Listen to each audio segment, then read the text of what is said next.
to Living Life with Ashley. I'm your host, Ashley. Today's show is about getting by in America, or shall I say, not getting by in America. I have with me Barbara E. Barbara was a resident of Minnesota and author of Nickel and Dimed. So Barbara, where were you recently employed? Walmart Supercenter. How much did you get paid? Well, I make $7 an hour, which averages out to about $336 a week if I work a minimum of 8 hours a day. Only $7. Does the fact that the minimum wage in Connecticut is only $8.25 make you angry? No use getting mad. That's just the way it is. Well, what did you exactly do while employed at Walmart? I worked in the ladies' department, organizing the clothes and putting away all the unwanteds from the fitting room. Now, was that an enjoyable job for you, or did you just kind of do it to get by? Let's just say it was a lot of work for a little pay. It's a job someone who had a choice would never take, so they give it to me and pay me less. We'll be right back with more from Barbara E. Coming up, we talked to Barbara about her experiences at Walmart.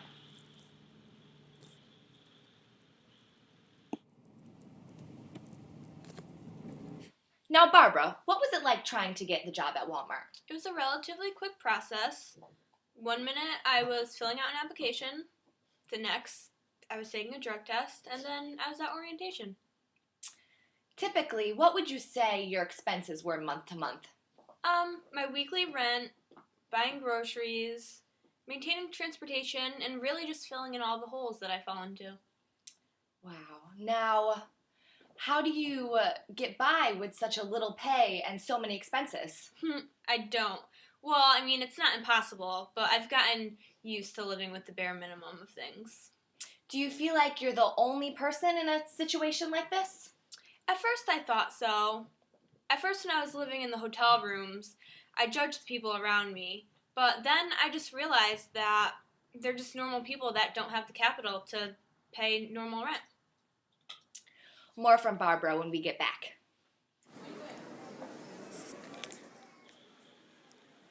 Coming up, Barbara talks about her everyday living and how she gets by on such little pay.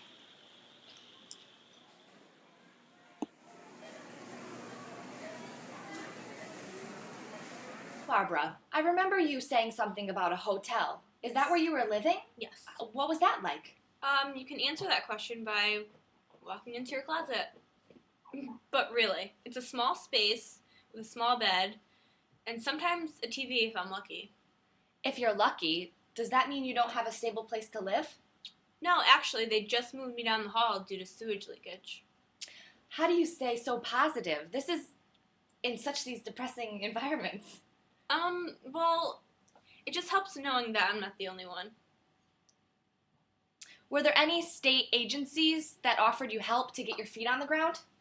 There's an option to fill out housing subsidy to help me find an affordable apartment. I also could have applied for emergency food aid, but not only does my room lack a television, but a fridge as well. No fridge? What did you do about food then? I buy the least amount of food that I can. I keep it in the trunk of my car with hopes that it won't rot or cook due to the temperatures. Wow. We'll be right back. Next, we go deeper into the idea of families trying to live in situations like the one Barbara finds herself in.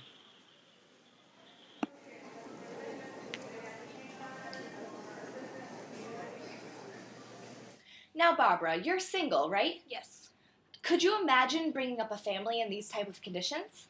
I personally couldn't imagine, but living in the building that I live in, I see it. It's a shame. I always wonder why the kids are always left by themselves, but then I realize that their mothers need to work full time. Now, what happens if you get sick? What measures do you have to take? I guess I have health insurance, if you want to call it that.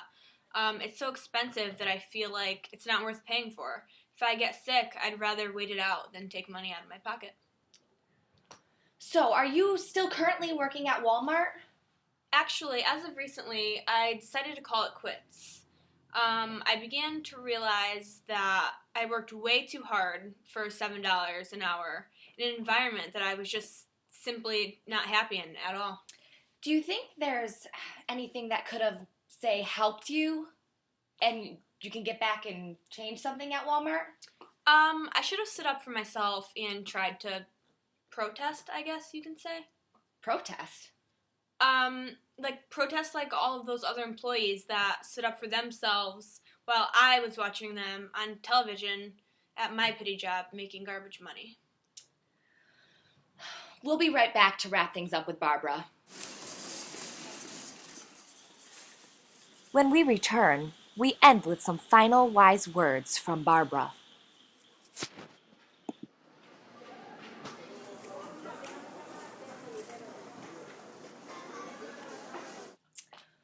Well, Barbara, I want to thank you for coming here and speaking to America today. My But pleasure. is there anything you would like to say to them to maybe make their life a little more easier?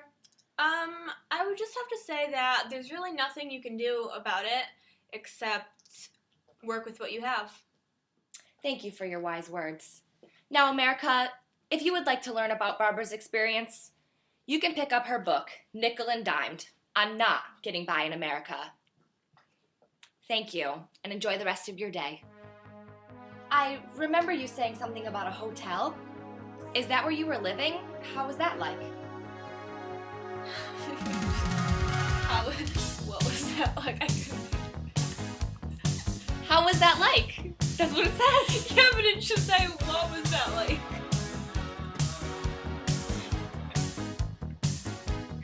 It doesn't go that way. It says, what was, But it says, how was that like? yeah, you typed it wrong. All right, I'll fix it.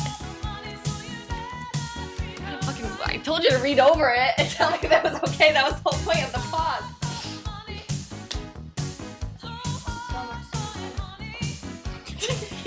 Don't look at me when you talk. Well, I can't just look at the camera the whole entire time. Alright. I have to talk with you. Alright.